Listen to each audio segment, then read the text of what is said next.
Diablo 4 might be in big trouble. We also got to talk about some potential leaks and rumors, and as well as that big news tomorrow, as well as some of the details that we might be seeing around that. We also got to talk about some of the community stuff, as it is affecting the game quite drastically. We got a lot to talk about. What's up, World Super? Back in the minute between checking out all things Diablo 4. Okay, so let's just jump into the fact that we do have that big announcement for tomorrow. We have the big stuff going on, and a few details around that. And I did leave an updated comment in my last video, but if you didn't see that, we are actually getting a developer live stream tomorrow, which will be on July 6th at 11 a.m. PT. We do have a few details already that we'll likely be seeing, and as well as some confirmations even from a developer. We had Adam Fletcher here tweet out that says that next Thursday we have a big Diablo family developer update stream. We talk about a new class coming to Diablo Immortal and Season 1 in Diablo 4. Lots and lots to talk about, and again, July 6th, 11 a.m. PT. There's also the two locations here that you can watch at, Twitch or YouTube. Again, I'll have both links down below, although it's just the Diablo or Twitch channel YouTube. Now, Adam Fletcher did go into further details of how the show would break down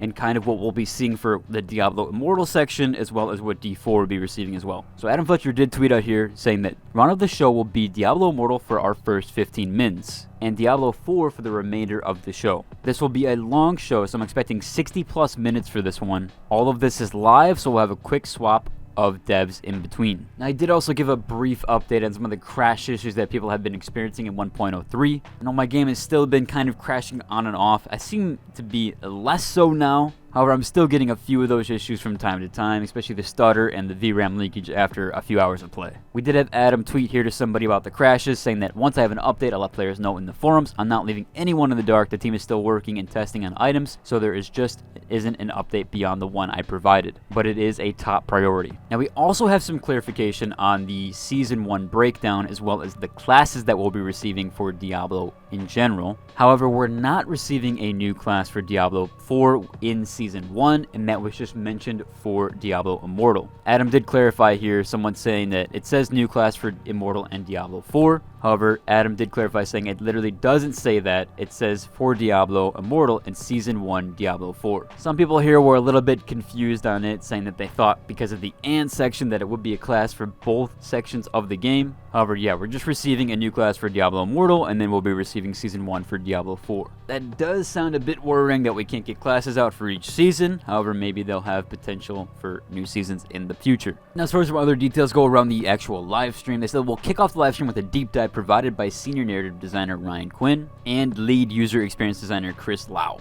on the monstrous new class coming to Diablo Immortal in mid-July. Then our host, associate director of community Adam Fletcher, will introduce associate game director Joseph Pipora and lead game producer Timothy Ismay, which I do believe we haven't heard from yet, so that could be kind of interesting, who will announce the first season of Diablo 4 along with the incoming quality of life updates. Players will also have the opportunity to ask developers questions during the Q&A. They also said here that following the conclusion of the Hellpact live stream, we'll publish another article containing a video on demand so you can catch all the invitingly dark details at your own pace. We'll also post 2 new articles which extrapolate on the topics introduced during both Diablo Immortal and Diablo 4 segments of the live stream. So if you do miss it tomorrow, some way you can't make it, or if you're at work and you can't listen to it, then you can be sure to check out the articles that will be posted alongside it or seemingly right after the live stream. Now, we do have to address some of those major problems that Diablo 4 has been experiencing lately, and I know myself as well. We had a little Reddit post here that said, "My son lost interest." And this post is by Grim Beaver, who went on to say, "I'm a longtime player of Diablo 2, 3, and 4.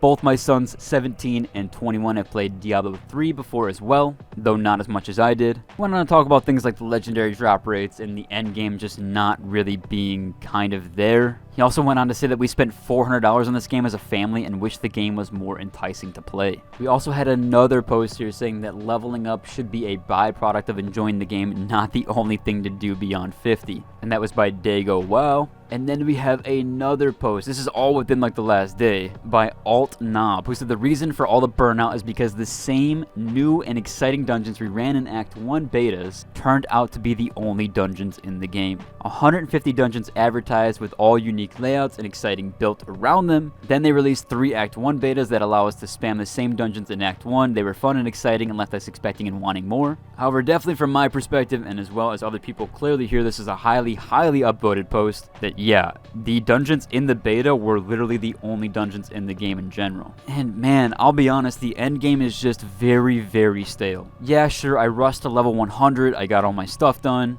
I took down Uber Lilith, I was doing some high tier nightmares, I finished off my build, I experimented with other builds, I made over 500 million gold. Yeah, there's just not much else to do. I farmed gold, did the dungeons, took down the pinnacle boss, and I'm just left wanting more. Now, there was a lot there in general, but there wasn't really in the same hand. And so I'm seeing a lot of people burn out just after a few weeks or even a month in. Typically, with games or newer games that I grind a lot, I don't burn out till about a month and a half in. However, with this game, I burned out around 2 to 3 weeks into it. And I just kind of continued to go on, especially around like level 90-ish. I was solo level all the way up, so it was very boring for me. Probably shouldn't have done that on top of everything, but around level 90, I started to get burned out. And then, yeah, as soon as I hit endgame, when there was like nothing else to do, definitely a major burnout. I wasn't really going to say anything to you guys or bring it up in any of the YouTube stuff, because I know a lot of you guys are super positive about Diablo 4. And I was hoping that we would get some new details on Season 1 before people would start burning out like crazy. However, it seems like there's a major